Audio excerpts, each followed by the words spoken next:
I don't think it's going to be a damn squid. BlackRock will be utterly hated for you lost me all this money. We've all been around this cycle for a long time. We know how it works. It's not the institutions, it's us lot. Okay, ETH next. Let's pile our money into ETH. And that's what's going on. And that will go. I mean, I think last time I came on the show, I said this is the next big trade, amongst the majors is this switch. And if I look at the chart pattern, it's this giant wedge over a period of time. In fact, we showed it on the show last time. This giant wedge pattern in the ETH Bitcoin cross on the monthly chart. ETH is the new shiny thing. Bitcoin and Solana lag for a bit. Yeah, so what happens is when you issue debt, you've got a fixed interest rate that you now pay, right? Yes. So 4 years ago, this is all done at nearly zero. Hey, Money Talkers, get ready for a thrilling journey into the heart of Bitcoin today. With Raoul Pal, we will talk about why he doesn't think this Bitcoin ETF is going to be a damn squib. Prepare to witness the financial seas churn as BlackRock might just become the villain in this crypto tale, blamed for losses. You, Mean, and Raoul have been on this crypto voyage since the early days, navigating the turbulent waters of Bitcoin's rise.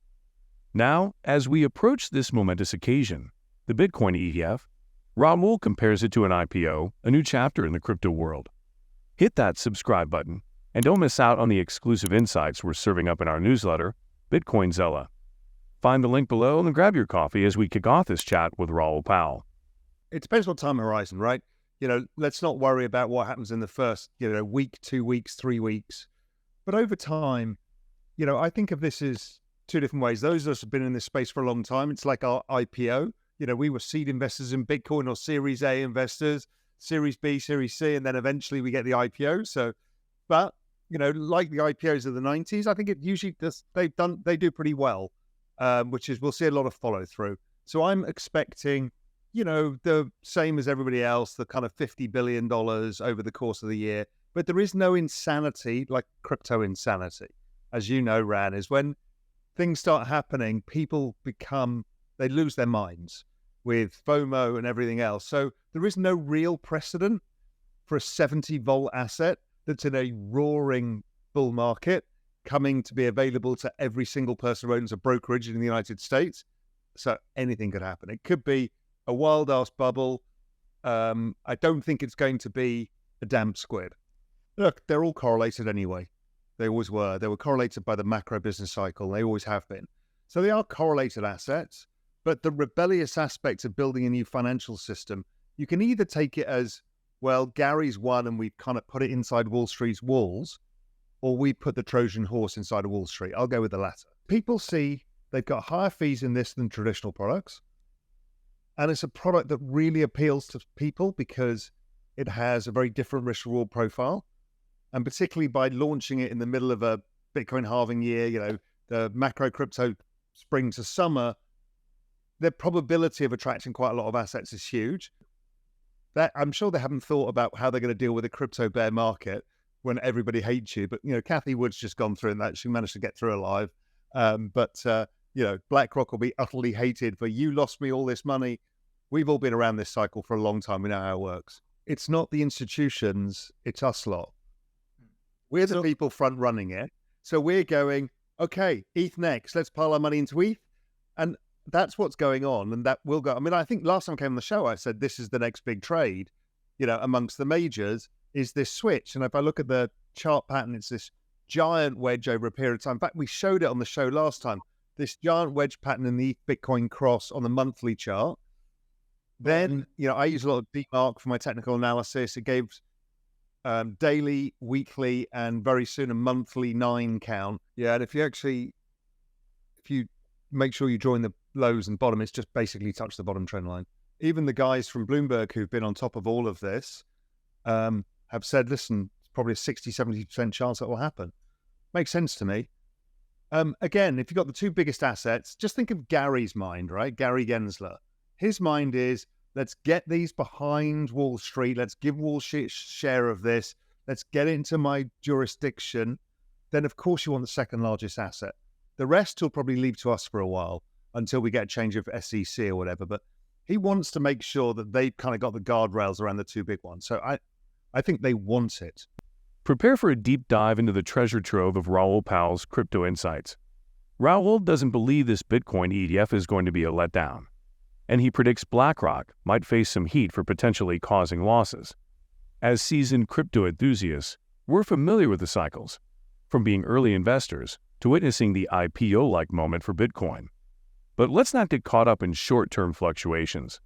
Raoul suggests viewing this ETF as a significant milestone, akin to an IPO, where early investors may see a bit of profit-taking. The crypto world, known for its wild unpredictability, might surprise us, and Raoul emphasizes the importance of understanding that this market has no precedents. It could be a wild ride with the potential for a significant bubble. Raoul encourages us to stay rational and not lose sight of the bigger picture.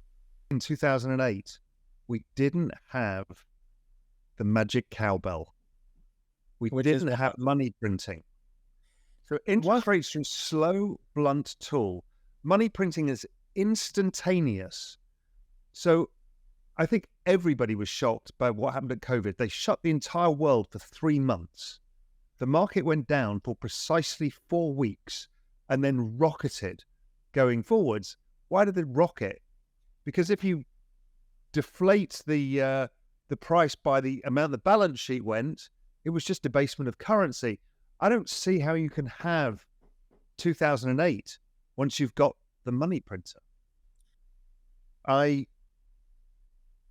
don't see where the systemic problem is. We all understand how big the debt is, but we figured out, don't forget, households have been deleveraging now since 2008. Corporates access the bond market, and there's still a starvation for yield that comes out of the pension funds that supports it. And if we look at what the Federal Reserve are doing, they want to lower interest rates anyway. And they've been injecting liquidity into the system. I just have a faith that everything changed in 2008 and that most people don't understand this. And maybe I'm wrong. But 2008 was a watershed moment in the change of how things work. So what they're doing is mutualizing the payment of interest rates amongst the people by clipping the currency, essentially, by debasing the currency. So it's not pushing money into the system, giving us more money to spend. It's the optical thing, like the Venezuelan stock market. The currency devalues, the price goes up, right? Same with the Weimar Republic. When you look at the German stock market, it went up in a straight line. So that's what happens, but this is the global reserve currency. So there's a lot of bigger games at play here. And I think everybody in every single central bank is fully aware of the game that they're playing, which is we cannot allow the price of collateral to go bust, right? Because the collateral went bust in 2008, which is the housing market, and it brought everything down because we have very little collateral and lots of debt.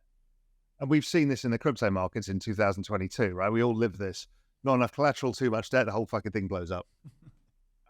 It's my view that the central banks are fully aware of that. And so the way to avoid it is the management of the issuance of currency. As you say, it's not a good thing, but it's not fast enough to create the spiral. It's just a 15% debasement a year of currency, which makes our purchasing power actually very difficult. It's very different to inflation. Look, there's a probability that you could front-end load something crazy, and then in which case some of these riskier markets don't follow through the rest of the business cycle. I give that a 20% chance. I give a 60% chance that this is just a normal cycle that we know from crypto and macro. We tack on another 100% plus in the NASDAQ, and, we tack on another 500% in crypto plus, broadly across the board. And there's the other thing, which is this is going to be a much bigger bubble into 2025 because kind of all the elements are in line. Now, I think there's a 20% chance of that. That could have a longer hangover for the next cycle, but I don't see the cycle has changed here. It's been like clockwork, based around the debt cycle. It's been managed the same way every single time. Interest rates go up, growth slows, the Fed or one of the other central banks stimulates, it kind of bottoms the cycle out. I think most assets priced in a recession last year in 2022. Crypto certainly did. The year-on-year rate of change of crypto and the NASDAQ were perfectly in line with our financial conditions index. Financial conditions index is loosening rapidly, and everything follows that. Dive deep into the expansive crypto ocean with Raoul Pal as your guide. In 2008, when faced with a global financial crisis, the magic cowbell of money printing changed the game. Raoul sheds light on how interest rates, once a slow tool, have given way to the instantaneous impact of money printing. Unlike 2008, the current financial landscape, shaped by quantitative easing, has altered the systemic risks. Raoul shares a perspective that emerged post-COVID, highlighting the paradigm shift in economic dynamics. While acknowledging the risks of currency debasement, Raoul argues that the game changed in 2008. Central banks are now adept at managing the issuance of currency to prevent collateral collapse. While not ideal, this measured approach is believed to avoid the rapid downward spiral seen in 2008. As we navigate the changing financial tides, Raoul explores potential scenarios, assigning a 60% probability to a traditional cycle, where both the Nasdaq and crypto markets witness substantial growth. He also considers a 20% chance of a front-loaded, shorter-lived scenario and a 20% chance of a more extended cycle with a lingering hangover. Stay tuned, Money Talkers, as we navigate the evolving crypto landscape with Raoul Pal's expert insights. If you enjoyed the video, don't forget to give it a thumbs up and subscribe to our channel for more daily updates.